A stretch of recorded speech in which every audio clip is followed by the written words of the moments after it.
Dr. Sujay. You can call me Dr. Fabulous. And this is about my fabulous fifth chapter. That book cover behind me, I took that picture on my 50th birthday. And you know what? Next month, I'm getting my Medicare card. What a difference. How time flies. But today is special, not just because I have friends from the other side of the aisle or race, but because we have these wonderful sons who taught us that ethnicity and race, we can go beyond that. And that we have five sons all together, and they are called the Claws. Each one of them has an initial from their name, CLAWS. C for my son Chris, L for Luis, a Dominican young man from the Upper West Side. A for Aaron, who is the son of Maria Tasani, one of my guests today. W for Will Bentley, who's the son of my other guest today, Joanne Bainey. And then S for Cyrus. These young men were together from JK, what we would call pre-K, all the way through 8th grade, but it didn't stop there. They all went to different high schools. They're still friends. They all went to different colleges. They're still friends. So it is the story of remarkable young men who, because of them, their mothers became best friends, BFFs. So I want to introduce you today to Maria Tasani, mother of Aaron, and she's got her own identity, and Joanne Bainey, mother of Will. And we all have other sons too. But Maria, tell us what you're doing now. We're so excited to have you. Thank you for joining us on my fabulous fifth chapter, Fabulous Fridays. Tell us why you're so fabulous. Well, thank you. Thank you for inviting me. It's so great to see you, even if it's virtual. Yes. 2 years ago, my husband and I moved to Bend, Oregon. We left New York City. We didn't have jobs. At first, we were both pursuing jobs. And then I found out about an opportunity to volunteer for our county search and rescue unit. And that sounded like it was just tailor-made for me. And even though it's a volunteer position, I decided there and then I'm going to retire. I had the ability to do so. So I said, okay, I'm going to retire. And if I get in, and I did, I had to go through this very rigorous process to be accepted. I think out of 150 applicants or 120 or 30 applicants, they only chose 20, I think like 28 of us. Wow. So it was really an honor. And so I'm on the medical unit and the mountain rescue unit. And what we do is if someone is in the wilderness, and Bend we're blessed with, it's beautiful. You both have to come and visit me here. We have to. We're blessed with beautiful mountains and forests, a lot of ways to recreate. And so if you are out there and you get stuck or you get injured, you'll call 911. And if it makes sense, they will call upon us. It's almost like we have bat phones. We get a call out and we can respond or not, but we respond, we go to our headquarters, we get in these sheriff's vehicles and drive off and, try to help people Awesome. out. So yeah, it's great. And we're going to talk about the path to that because some things happened in your fifth chapter that led to this. But Joanne Bainey, mother of Will, and certainly tell us your other son's name as well. But tell us what you're doing now. And then we're going to come back and talk about the paths to these wonderful fifth chapters. Great. Thank you so much, Susan. And it's such a pleasure to see you again in this way. So my other son's name is Joseph. Yes. And I have two sons, William and Joseph. And what I do is I teach at Columbia University. I teach in the School of International and Public Affairs, and I teach in the business school, in executive education at the business school. And my area of expertise is management and leadership communication. So through this, I work with executives and government representatives from all over the world, and I've traveled, to see them, and they've come to New York to work with me as well. Most especially, and it is my great honor to work also with the New York City Fire Department and the New York City Police Department, with chiefs and precinct commanders and people of that level to help them in, increasing their awareness and developing their leadership communication skills. It was so awesome because you were fire department and I was police department chaplain for 21 years, to have those two government agencies that we worked with. So I'm also the mother of Sam, let me say that, who helped me get into this video today. He was 3 years ahead of my son Chris, but it was Chris, Will, Aaron, Cyrus, Luis that became these best friends. They were together during the day, they were together after school, they had sleepovers, and then we took them on vacation together. So it was awesome. Maria, St. Hilda's and St. Hugh's is where they met. Tell us about what you saw with the friendship of our sons as they were growing up, and then we'll talk about how we celebrated them at their graduations, but tell us what you saw and observed about these sons as they were growing up. Well, I mean, we were just so lucky that Aaron and Will and Chris and your other sons were able to attend St. Hilda's. Yes. It was such a beautiful place. We were lucky that the class sizes were very small. The grade sizes were very small. So I felt from the beginning that they joined a family, and Aaron is an only child. So he found brothers and sisters at St. Hilda's. And in fact, I know as they got older, I know Aaron, started developing crushes on some of the girls, but it was almost like they're siblings. So, nothing ever really came of any of them, but it's so beautiful because it was, I think from the beginning, just very natural and easy. And I remember when Aaron and Chris, because Aaron and Chris are very tall. Yes. And I remember, I think it was at maybe Mrs. Borthwick's class. So is that kindergarten, senior K, senior kindergarten or first grade? But I remember they were doing a project on emperor penguins, and Aaron was in one class and Chris was in the other. And I think that is big competition of, I think Aaron, maybe they were both the size of an emperor penguin. Yes. I think Chris is taller now. But they, like inch by inch, they would kind of keep up with each other, Yep. But Joanne, I think Chris slept at your house more weekends than he slept at our house and he was twice as tall. But he and Will had this unique friendship. They became co-presidents in 8th grade. And the only time he cried and had a meltdown, because I had been offered presidency of a seminary on the West Coast, and he and Will had just been elected co-presidents. And he said, Mom, I have never asked you for anything, but please don't move now. What was it like raising another son in your house every weekend? Well, it was just such a unique pleasure to have Christopher here as much as we did. And Joseph loved it as well. He really was like a third son. You've mentioned how tall he is, and we're not tall in our house. So I was so grateful to have Chris here too, to reach all the things that I couldn't reach. But I remember what William said. I had to take Joseph to the doctor once he had a problem with his ear. And of course I took William and Christopher along because they were so little. And something funny happened and we were all laughing very hard. And William said to me later, don't you think, Mom, every time Chris is here, we have so much fun. Something funny always happens. And it just spoke to the kind of the warmth and the connection that they had. They really were so much like brothers. Yeah, and it was amazing because we went down to the inauguration. I had an extra ticket for the first inauguration, President Obama, and we were in this tight room with President Clinton. And I asked him to just turn around. We got these three guys, and we call it the three presidents.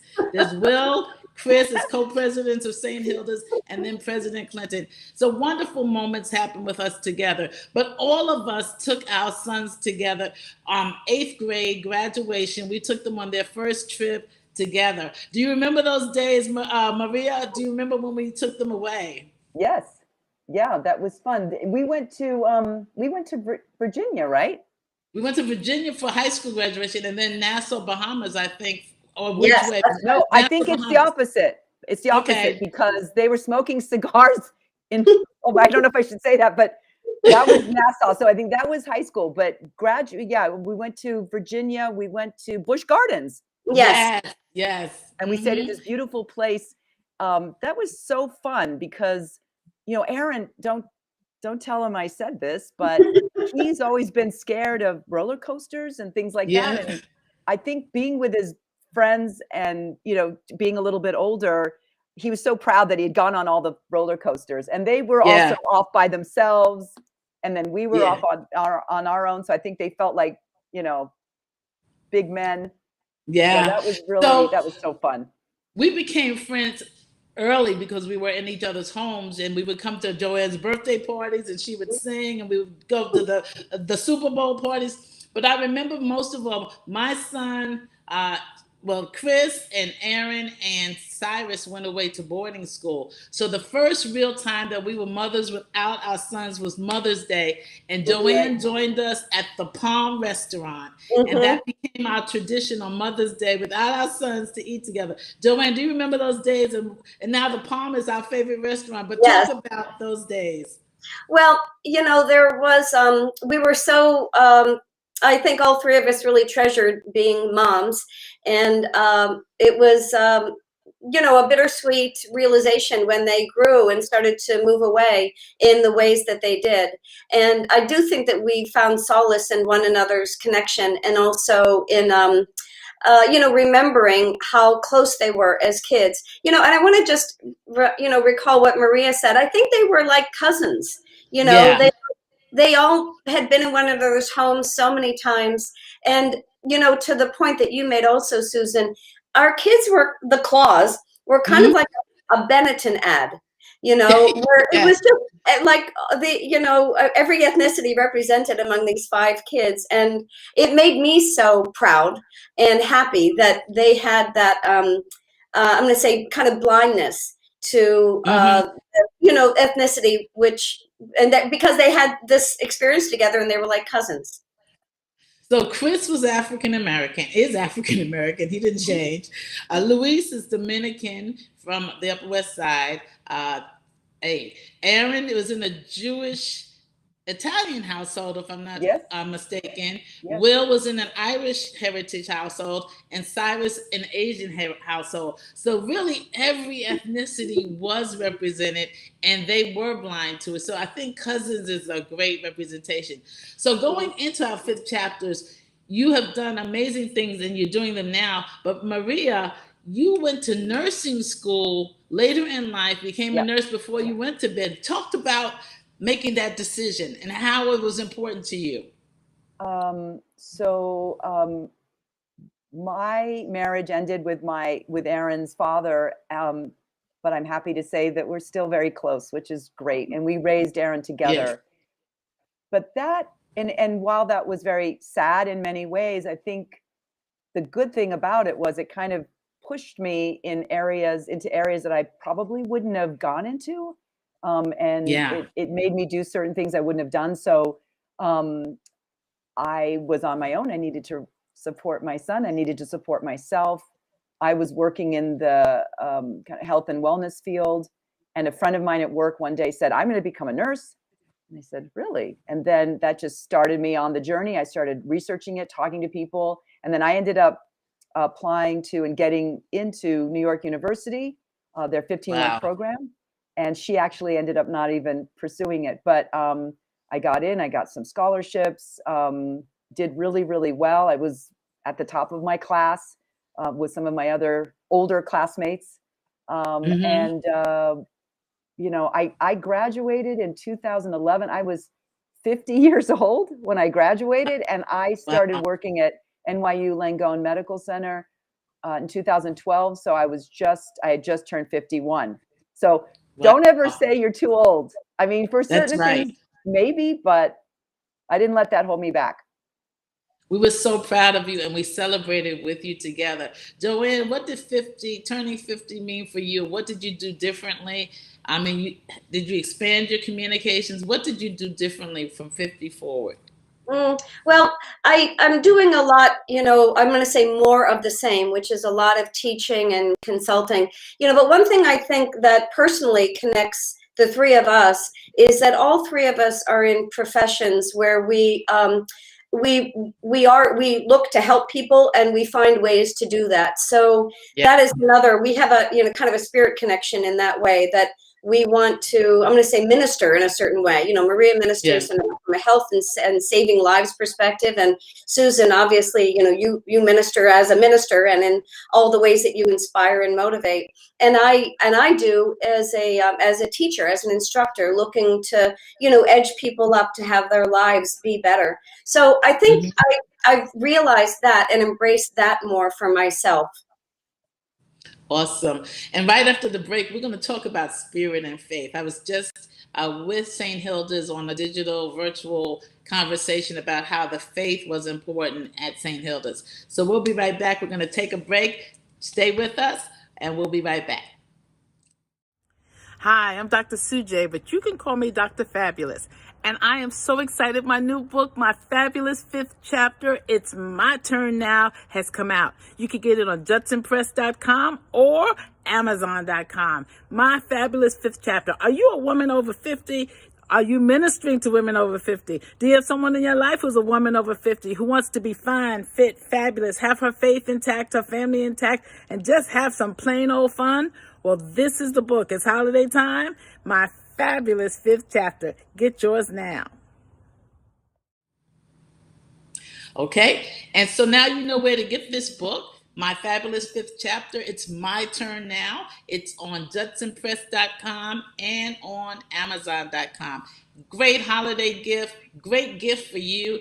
50 plus, because I was reading all these books when I would go on the road speaking, communicating, ministering, and I'd be held in these libraries, and I would go to the libraries and all the books were about men, older men, what they wanted to do with the rest of their lives, and most of them were white men.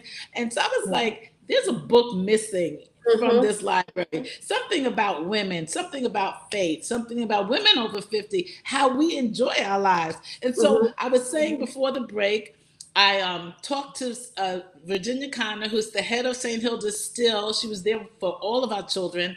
And she wanted to talk about how faith played a role.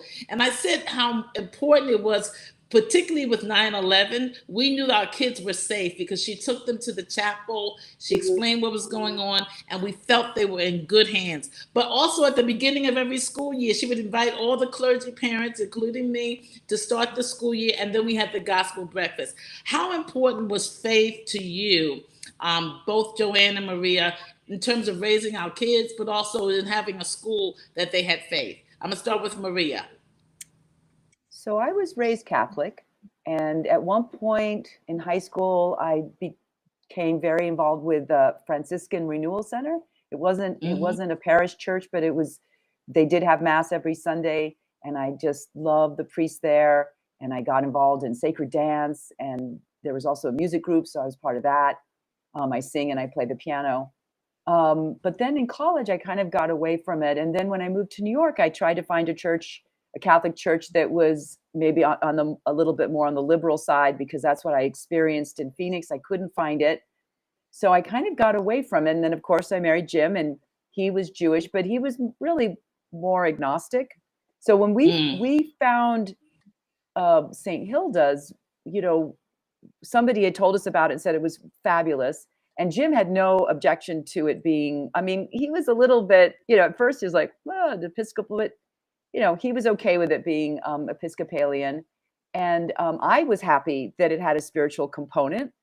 And so I think to me, it wasn't like it was the most important thing, because we chose St. Hilda's for different reasons. But I was so happy that it had that component. And also I was even more delighted that even though St. Hilda's is an Episcopalian school, they welcome children from all faiths. We had Jewish children. Yeah. We had children that probably didn't, I mean, like Aaron, we didn't go to church. We also didn't go to synagogue. You know, we celebrated the different holidays. And I started taking him to St. John the Divine sometimes. So yeah. Beautiful. Yeah. We were kind of all over the place, but I just think no matter what, even if you're not in an organized religion, just having that spiritual component, learning to be a good person, a mensch, is that was so important to us. So that was just a wonderful, like icing on the cake of this amazing school. So, Joanne, I want to hear from you. So, we also found out this school, St. Hilda St. Hugh's, an Episcopal school, for those who don't know, on the west side of New York, was founded by Mother Ruth, who was a biracial woman, black and white woman, who was a nun. And so it was real important as a clergy parent for me when I found this school where faith was central as well as academics. Joanne, what does faith mean to you and how important is it? Well, I feel like St. Hilda's was a virtual co-parent of my kids, and I mean that. The father of William and Joseph is atheist and very ethical and wonderful person. Mm-hmm. But I was raised Catholic, and I was looking for some kind of I'm going to say organized spirituality to expose my kids to. St. Hilda's was, I mean, it was magical. I mean, we toured so many schools, and we had issues with all of them, other than St. Hilda's, where both Phil and I, my ex-husband, walked in, and both of us right away said, "We know this is the place. It just feels right." So it was a great balance of not only having, I thought, great academics, but also, as you've mentioned, kind of the spiritual component that was just easily integrated into every part of the school. Thursday was formal chapel. I loved chapel. I would go to chapel with me and the kids in chapel. And I was so moved by, I love to sing. They sang the hymn, the school hymn, and the national anthem. And I just felt like it struck the right note in terms of exposure to spiritual concepts and, the biblical history, and in an easy and comfortable way. It didn't feel strident or didactic. It was just a nice, warm embrace of spirituality. Yeah, the school hymn, "Seek ye first the kingdom of God." I remember that. And they loved it. They would sing grace as well. So, Mm-hmm. what's important for all of those who are reading this book? Not everyone is married. Not everybody is going to be married. But some have been married and divorced. And all three of us speak very favorably about the fathers of our children. But there is life after separation, life after divorce. And so I want to encourage everyone to hear how important it is to still speak well of your children's father. They are the father of your children, and all of us do that. So you all now have new lives. Can you talk about dating in your fifth chapter? So Maria, you've remarried, but can you talk about dating in your fifth chapter for those who are reading this? And was it difficult? Is it difficult? And how do you navigate that now with adult children? So I'm gonna start with Maria because you remarried, and just talk to us about dating in your fifth chapter. Well, it was definitely harder than I thought it was going to be.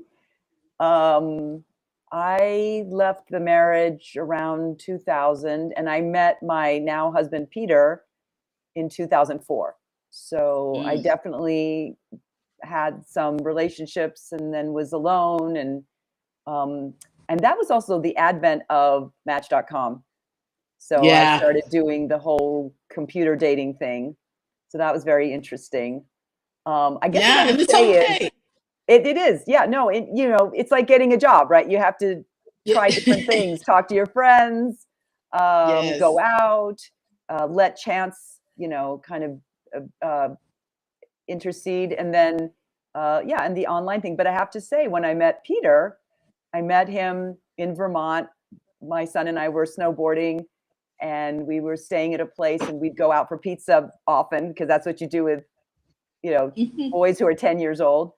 And that's when we met Pete. We sat at a counter. So I would recommend two things. One, if you are in a marriage and you like each other and you think there's a chance, I think you should definitely go to therapy and work on it, because the grass is not always greener on the other side.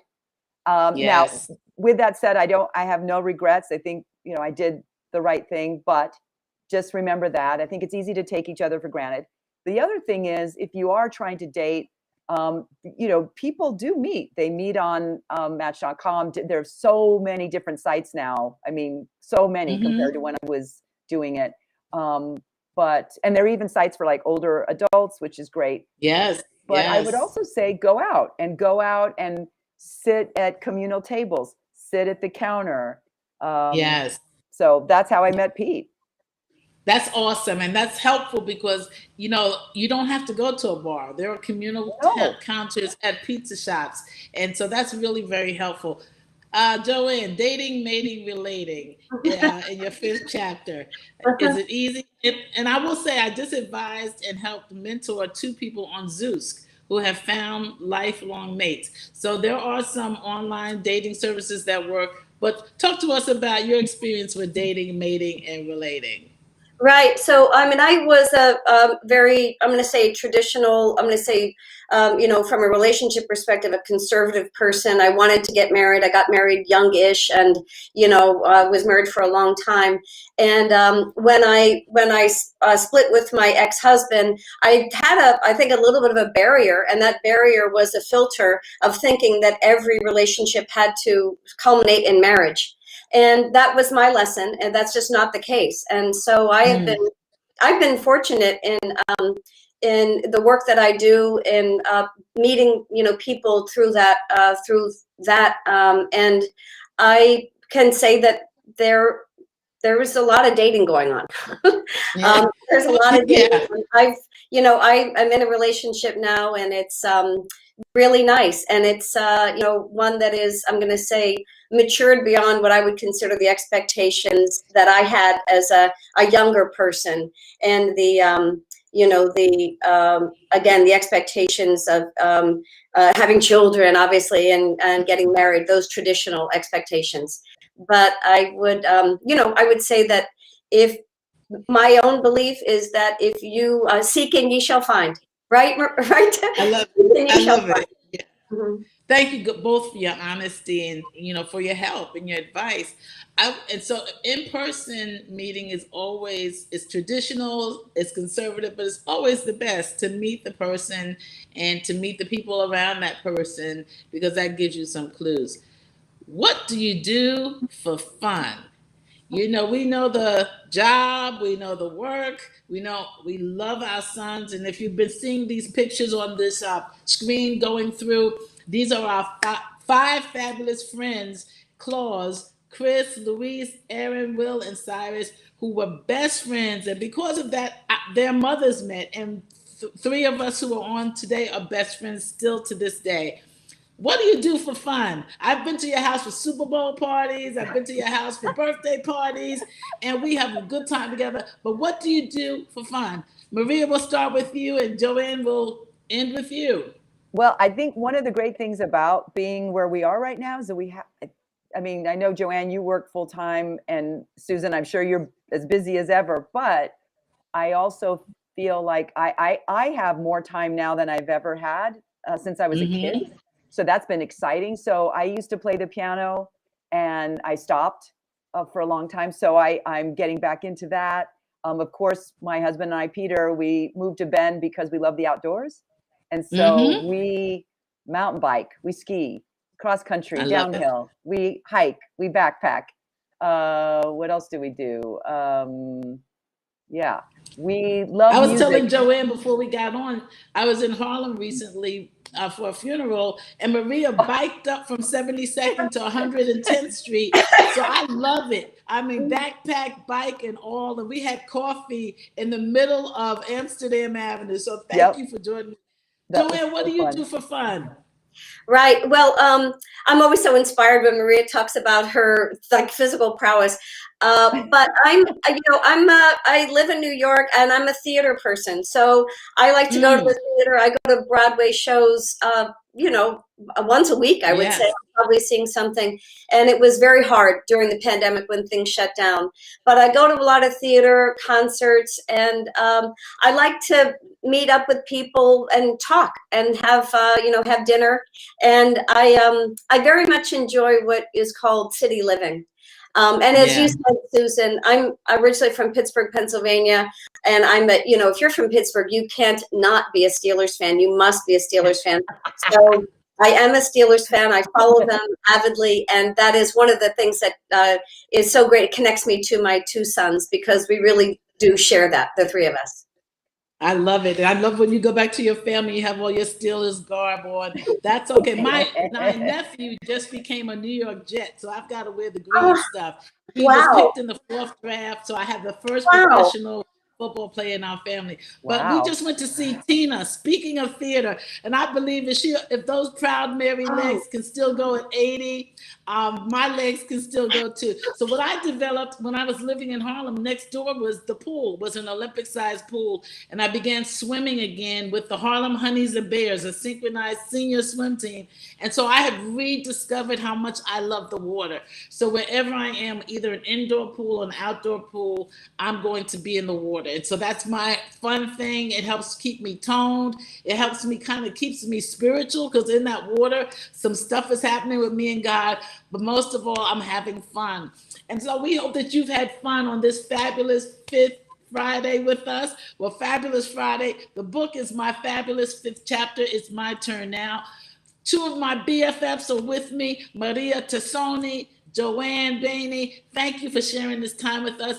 Thank our sons, Chris, Luis, Aaron, Will, and Cyrus, for being such good friends, but for bringing moms together like us. And so it's been my honor and pleasure to host this fabulous Fifth Friday with you. And I hope that you'll do something fabulous for yourself, because you are fabulous. Thank you. God bless you. May you have a great end of the year and a wonderful beginning of the new year. I'm Dr. Sujay, or you can call me Dr. Fabulous. Thank you for sharing this time. Thank Yay. you, Susan. Thank you you. so much. Thank you.